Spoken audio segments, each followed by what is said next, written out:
Welcome, one and all. Welcome back to the Bunker Podcast. I'm your host, John, as usual. Joined by my co-host, Will, as usual. How are you doing today, my friend? Yeah, very well, thank you. Good, my friend. Got camera Cal, as usual. Everyone's on deck. And today, our guest today is the very talented singer-songwriter, I want to say, Marnie Glum. How are you doing? I'm good. How are you? Very well, yeah, thank you. Glad to have you on. So do you want to take us back to... the start, I guess. Whereabouts did you grow up, and what was life like for you? What was your childhood like, I guess? What an intense question to start with. What was your whole childhood tell like? Tell us about your whole life. We want everything. I'll try and summarise briefly. Please. So I was born and raised in York. So I lived there for 18 years, which sounds like a really long time. That is a long time. It was. It's a long stretch in York. It is a long stretch. When you say I was anywhere for over 15 years, I was like, I'm getting a little older now, you know? Yeah, it's crazy because I mean, that was just home. That was like all I knew really. But yeah, I started kind of getting into music. It's hard to tell. I think I just kind of always grew up with it. My mum was quite musical and still is. She's a music teacher now. So like I was quite encouraged from an early age to like, I learnt violin and recorder and all that kind of stuff. So I was very lucky. Like I got like music lessons and things like that. And then eventually when I was about 12, my friend, she had a guitar, and I remember thinking that was just the coolest thing I'd ever seen, ever. Way cooler than a violin. So I switched over to that. At first, was it the kind of thing that like you were jealous about her guitar, but that was kind of your natural reaction to like being impressed by somebody kind of deal? Oh, I don't know actually. I just thought, I remember I'd go to her house and we would like, I think the first like song I wrote with her, and I can't remember how it went, but I'm sure it was probably not very good. I think we were about 12. But yeah, we'd go over and then we'd just like play songs on the guitar, and that was just like, I was like, this is literally what I was born to do. I absolutely love this. But it was always just kind of a hobby. Like, were you playing covers and stuff at that point, or like writing songs together? We kind of like, I'm trying to remember actually, because it was like, that's so scary. It was like almost 10 years ago now, which is I think we did like, we would just like sing songs together, and then I kind of started learning covers with my sister to sing because we both sang. And then I used to sing quite a lot with my little sister actually, and we didn't do any like gigs, but we'd like sing at like school shows and stuff. But I didn't actually start gigging and I didn't realise that it was something I actually wanted to do until I was way older. I think maybe when I was 18 actually, like I'd kind of left sixth form, I'd gone on a gap year, just to have a year of just like seeing what it was like to just kind of like get into music and also just have a break from education. It sounds as though like you had the kind of upbringing growing up where like, so for instance, I imagine a lot of people grow up and they have these like hobbies, interests, that kind. It sounds like it started off very much as a hobby for you, and people have these hobbies, but they're not always encouraged by the people around them, whereas it sounded like your parents and your family were very much supportive in you pursuing that, and like, no, you can do this. Like, if she wants to do this, like, go ahead. No telling you, get a real job or whatever. Exactly. Do you think you needed that kind of positive support network? Do you think that really benefited you in a way? Yeah, definitely. I don't think I'd have ended up going into it if it wasn't for, like, my family and my friends supporting me, I don't think. Because it's so, like, I don't know, the school... At no point, like, during the school system, really, was I didn't even know that conservatoires, like music universities, I didn't even know they existed until I was 18, and then I ended up going to one. It was just never mentioned. Well. Although I think I maybe had, like, a vague awareness of, like, you could go study classical singing at these, like, elite universities, but in my head, it was always kind of, like, just classical, and then I found...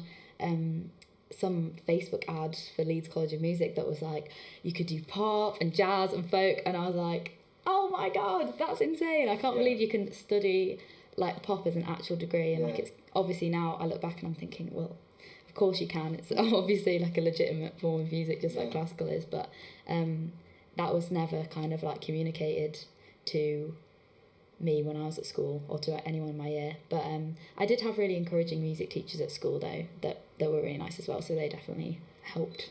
For sure, that's facts. So yeah, you mentioned there that you like started doing classical stuff. It sounds like you were more classically trained or have a classical influence, but then the idea of doing more pop stuff and like broadening your perspectives and doing different genres, that sounds like it's a prospect that excites me. So who are some of your influences growing up, both classical and contemporary? Ooh, I think a big one for me was Katie Tunstall. From like, I think her first album came out in maybe like 2006, and I just remember, like, you know, in CDs you'd have like those lyric booklets in the front. I would spend like so long like flicking through them like while listening to the album, and like, I still to this day know pretty much every word on that entire album because I just somewhere it'll be somewhere. What was it that you related to about her lyrics? Do you know, I don't actually know. I think it took me a while to kind of like properly appreciate lyrics, because you know when you're little and you just kind of like hear songs and you're like, that sounds nice, and you don't know why you like it, you just do. But then when I did get a bit older and then I started like listening to the lyrics, I kind of, I don't know, yeah, I just kind of started to really admire like how she crafted them and stuff. I'm trying to think of like any particular themes that resonated with me. I think she covers like a lot about like relationships and things like that, but she finds just really artful ways to say them, like say like quite simple like concepts, if that makes sense. And I remember thinking that was really, really cool. But yeah, Florence and the Machine as well was a big one. I can hear that when I hear your interesting. like record. That's really nice to hear. It's like Florence and the Machine, but there's instrumentally it's a little bit more chill back, and the way you deliver your like vocals and your melodies, I can hear that like influence in you for sure. Like what do you fuck with about Florence? Everything. Literally everything. With her, like it seems like she's an incredible musician, but the whole like her videos and her art, just her as like an individual, music feels like one part, like this wheelhouse of this incredibly creative person. Do you, in the other aspects of her creativity, is there aspects that you admire about that as well, and take inspiration for your own stuff? Yeah, that's such a good way to put it, because like it does seem like she's a big like part of like her appeal and her band's appeal is like her as a person, like and it does kind of make me kind of think about what it means to be creative, because I mean, when I think about most creative people I know, they're not kind of just musically creative. Like quite a lot of people who do music also do art and also do like other like crafty stuff. Yeah. Can't think of any more things. Yeah, so it's interesting. Like I feel like creativity can come out in a lot of forms. I actually have a book of poetry by Florence Welch, like of Florence and the Machine. I heard that was very good, to be fair. Yeah, it is good. It's like, it's a bit like it's kind of like a scrapbook a bit. Like there's a lot of like kind of like random notes in it and stuff, like random like half written lyrics that then like got abandoned and stuff, which is really, really cool. It's like, I bet that's sick for the hardcore fans of hers to get that little, it's kind of me included. I felt really nerdy when I was buying it. I was like, we're all in Florence stand now. Really, aren't we, at the end of the day. So you said that you didn't really you didn't realise you wanted to do music properly, in the sense of it went from a hobby to you were pursuing it like properly when you were 18. You started gigging. What was that? We had another guest on, Alistair Gordon. I asked him this in the last podcast. Was there a moment for you, like you mentioned when you were 18, that you realised, maybe people around you who were pursuing music when you were younger were kind of maybe losing interest, or maybe not practicing or going as hard as you were at the time, and maybe you realised there was that distinction there, I can do this properly, maybe I am a level above my peers. Was there a moment there when you realised that? Nah, I don't think I've ever felt like I'm above any of my peers. Like I'm really lucky to be like surrounded by a lot of really, really talented people, so I've never felt like that, which is probably quite a good thing. Who are some of the most talented people you worked with? That's an interesting question.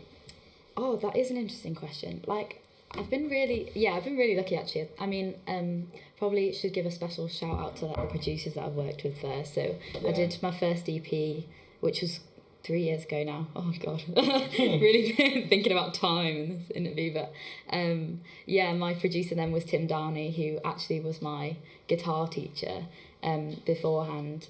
And then he ended up just really, really encouraging my songwriting and stuff, and basically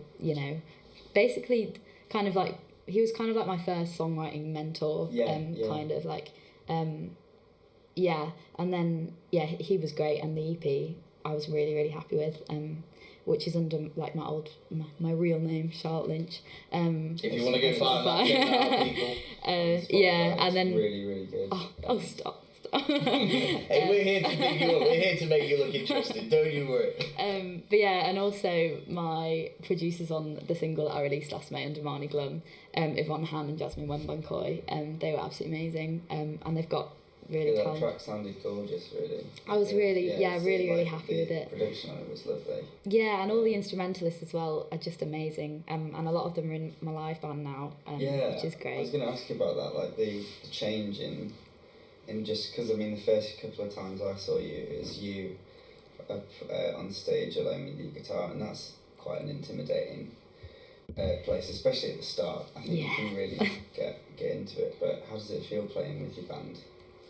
Yeah, it's like totally different to like completely. It feels like a completely different thing that you have to get used to. Like it's like kind of like learning how to perform all over again, because on the one hand, being on your own on the stage is really, really intimidating, especially at first. For sure. And being on the stage with your mates is so much more fun than I anticipated it being. Like, it's just like five. You're just like five people playing, having a laugh. Like you feel secure with friends on stage. Yeah, exactly. Like it is. I feel like it does just make it kind of more fun than like solo. Although don't get me wrong, I do obviously perform in solo as well, but it is really fun. I also perform like as a kind of like acoustic duo with my keys player Vagar sometimes, and I really like doing that as well. It's just like three really, really different environments that it creates. Sure. But there are like things that I do find way more nerve-wracking about a band. Like there's so much more things to worry about, so many more things that could break and not work. If you screw up as well by yourself, you can kind of play it off. It's a little bit. Yeah, totally. Yeah, but having to all be responsible for each other's stuff. There's still worries, but it's different worries. Sorry, go on. It's just a nice buzz, that kind of, Yeah, exactly. It's good stuff. For sure. It sounds as though you have had the luxury to have like come up and grown up with like more experienced musicians around you. Do you think? Sorry, correct me if I've got this wrong, but I imagine that is good at like helping you remain like humble and keeping you grounded. Like, am I on the right lines there? Yeah, I think probably. Like, it's only really my mum out of my family that's kind of like the musical one. So, and I'm really glad she was, because like I said before, I don't think I would be doing as much music now if it wasn't for that. Shout out to mums. Yeah. Shout out to my mum and all the mums generally. But I've actually lost track of the question. No, it's fine. Your lyrics. When I was listening to your lyrics, like there is a storytelling aspect to your songwriting, but then there's deeper, more layered metaphors where it might be, less obvious, it might be conveying a feeling. But do you, just purely out of interest, do you feel as though your lyrics are, do they reflect events or things that have happened, feelings from your real life, or are you more just about creating a fictional world in your music, if that makes sense? It kind of varies. Like, I normally sing, so I think my first EP, when I look back on it, it was all stuff that was kind of going on in my life, but I think I tended to kind of try and make it apply to everyone, so I'd like use a lot of metaphors and stuff. And then I kind of, when I started studying songwriting as a degree, I kind of thought, I think I was kind of scared to like reveal the true meaning of my songs, so I'd kind of like bury them a bit in metaphors and stuff. So I tried to be a bit more overt with like as my like songwriting developed. So I still do write about my own experiences and stuff, But I have got really into just writing about things that are interesting to me and writing about how I feel about them. So, I mean, with Celebration Florida, with the single, that was about, over lockdown, I read this book called No Logo by Naomi Klein, who, like, I would really recommend that book to anyone who wants to read it, because it's really, really good. It's basically about the rise of corporatism and brands and how much they influence our lives, like, in ways that we don't know about. And it was like 20 years, it's over 20 years old now, but it's still really, really relevant. And she writes about this town, called Celebration Florida, that was built and owned by the Disney Corporation, and it's all like really, really kind of like fake 50s suburbia, and they put loads of effort into just making it super, super artificial, because they wanted to create this specific atmosphere. So they had like speakers in the trees playing birdsong rather than just like actual birds. And they had like, because it was in Florida, they had like shaving cream snow in the winter, like fake snow. They had like, you know, like plastic ice rinks and stuff, although that's quite normal now, but very like vivid imagery though. So do you take influence from that in your music when you try and create imagery for yourself in your lyricism, musicality, etc.? Yeah, definitely. I mean, like with that song in particular, I took loads of like direct quotes from the stuff that I'd read, like the stuff about plastic ice and things like that. Just because I thought it was really, I just thought it was really weird. And there's a freedom there, isn't there? Writing about something that's not necessarily, that you don't necessarily identify with ever so heavily. Yeah, exactly. Like emotional experience. Exactly, because I mean, I did kind of think about, when I was writing, I did kind of think about my own relationships with like brands and stuff like that. But I was also kind of like mainly thinking about the story, and I wanted to communicate the story to an audience. So yeah, it varies definitely. Do you find your most creative lyrics and stories that you write are when you're writing them from a personal, more like raw emotional perspective, more like from your perspective, or do you find you're more creative when you can make that disconnect and you can disassociate from the issue a little bit, because you know maybe you feel some type of way about it, but it's something that's happening thousands of miles away, or people that it's got nothing to do with you or whatever? Do you find you can be more creative when you're separated from it almost, or do you find you're more creative when it's more introspective, if that makes sense?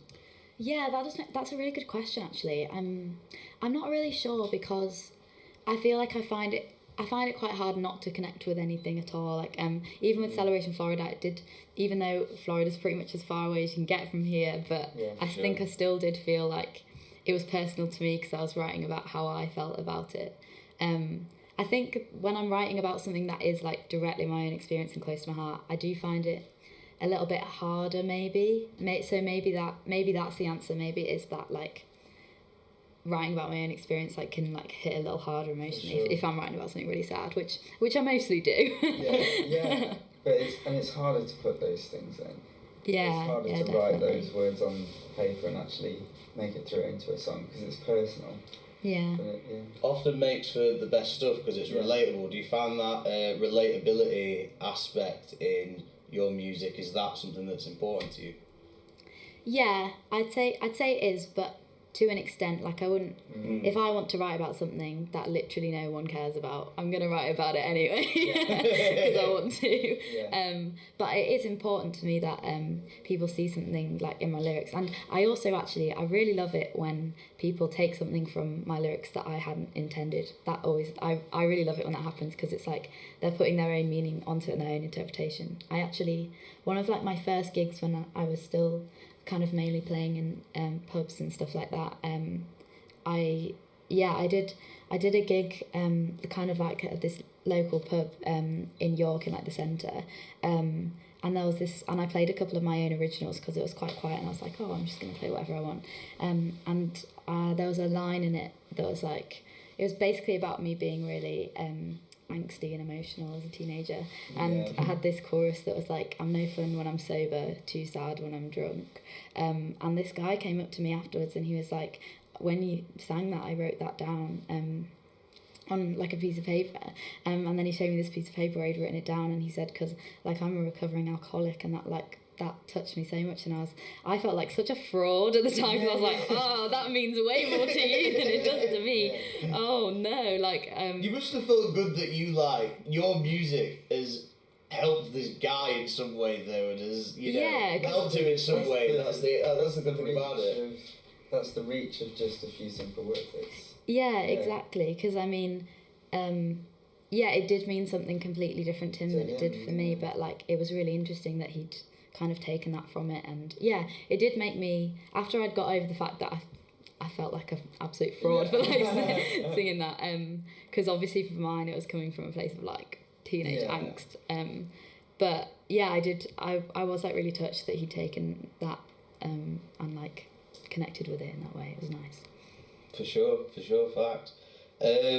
I mean, you have a beautiful voice, so I can imagine why you got My Man in His Feelings over there. It's very genuine, it washes over you. Is that something that you were conscious of when you were recording it, in the essence of like, you maybe did things to your voice and trained it to sound like that because you wanted to sound a certain way, or is it something that comes more naturally to you?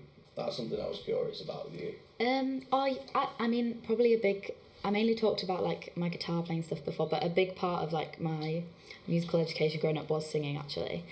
Missed that whole bit out of my story, my bad. But we have time. We have time. But I used to sing classically, so I was kind of like classically trained, and I did kind of like singing exams and stuff like that.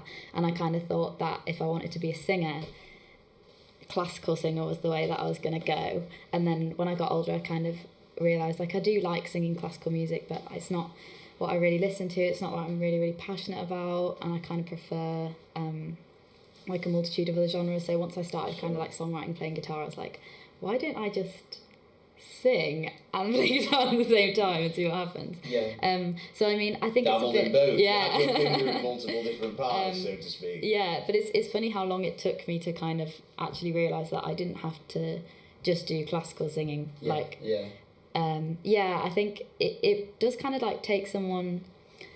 I feel like a lot of people feel like it's really, really hard to get into the industry because there's not like a official like guide of like this is literally how you do it. And quite often people kind of fall into it, like when you start asking people, oh, how did you start gigging, like most people will just say, oh, I just kind of like, my friend asked me to do one, and next thing I know I'm like touring the country or something. Like so most people most people fall into it. So I think I'm really lucky that eventually someone was just like, oh, do you want to play at this pub? Oh, do you want to play it, like, oh, my friend's organising a little like gig night, do you want to like do something? And then I just kind of fell into it from there. But I feel like that was not the question that you asked. I went off on a tangent. It wasn't really. It sounds like you feel blessed in a lot of ways. It sounds like you feel lucky to be doing what you're doing. Yeah, I definitely do, yeah. Sure. What do you like to do when you're not writing music, recording, gigging, working hard? What do you do for fun? What does Marnie Glum like to do when she's not doing any of that stuff? Well, I feel like whenever I describe my hobbies, I sound like an old lady, because like I really like going for walks and stuff like that. I really love just like, I'll walk anywhere where there's at least 3 trees. I like to walk there. I like walk a lot with my dad and stuff. Like we do a lot of like mountain walks and stuff like that. So that makes me sound like a bit of a loser, but it's fun. It's good for you. It's good for you. Being outside is good for you. Good for your mental health. I find when I'm like inside all day and I feel boxed in, I don't feel great, but then I'll go outside and I'll take a walk, get some fresh air, and feel great again. Back to John. Make it all about me. Make all this about me. No, let's bring it back to Marnie Glum. What is what's next for you? What is the next step in your career, I guess, I suppose? Well, immediately I've got my next full band gig is on the 2nd of February at Porto. Tickets still available if this comes out before then. Check it out. But and then I mean after that, I'm not really sure. I'm kind of at a place in my career where I'm kind of like stepping back a little bit and thinking about what I really want to do. I've got lots of music in the works, that will be hopefully released this year, which I'm excited about. And then we'll see. Nice. What kind of music should the fans expect from you? Is it along the lines of like what you've already been doing that people like, or are you coming with something a little bit more experimental with this next run out of songs, content, whatever you want to call it, I guess? I'd say most of them that will be coming out are ones that I play kind of in my live set, so a lot of people have heard them kind of before, but I'm hoping they'll be like a lot more like fleshed out, and I'm not sure how to answer that question really. Like, I guess we'll just have to see. Yeah. Well, I'm excited. I'm excited to see it. Now, is there anything else you want to cover or talk about while you've got the opportunity? Anyone you want to shout out or anything like that? Shout out to everyone who's ever bought a ticket to one of my gigs. It's a good start. Shout out the fans. Yeah. Respect the fans. And I can't think of any more things. I'll ask one more question. Fan loyalty. I assume what's like the level of love you have for your fans? That might seem like a broad question, I suppose, but like what do they mean to you, I suppose? Like them buying a ticket, listening to your records. Every time someone says something nice about my songs, I want to cry of happiness. It makes me really, it's just so lovely. I could get like a warm fuzzy feeling every time someone says like they've enjoyed a set or anything like that. So a lot. That's a good reason to do it. Yeah. For good reasons. Yeah. Because people who are just pursuing, that's how I know you're a real one. You're pursuing it for the right reasons. Because think about it, if someone's just in it for, whatever, it's just songs, like I just want to get my concert money, whatever. If someone says concert money, all of that.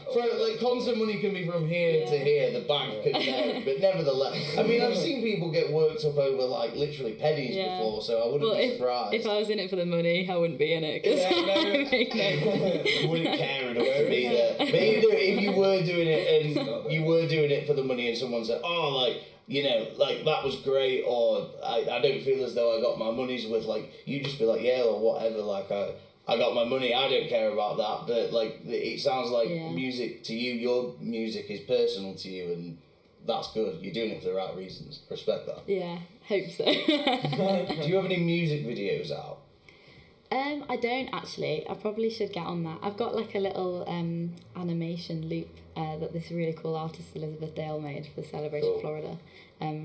It's on a Spotify canvas at the moment, but at some point I am gonna upload it to YouTube. I haven't done it yet, but official visualizer. Yeah, Everyone's it's really cool. Visualizers these days. Yeah, it's I don't know. It's like birds flying over, a little crocodile swimming in the lake, and then there's a little otter that pops his head up. The girl standing on. Yeah, it's an extension of that. Nice. She did a really good job. It was great. For sure. That would be something I'd recommend that you do. I think because obviously listening to the music one thing, but I do think fans like a visual aspect. I think that's a relatable thing, you know. For sure. Anyway, I think we've got all that we've got. Thank you so much for your time. Thanks for having me. It's been lovely. It's been lovely having you. No worries. Come back anytime. But that was the Bunker Podcast. Marnie Glum, check her out. Subscribe. Thank you for staying around, and we will be back soon. Take it easy.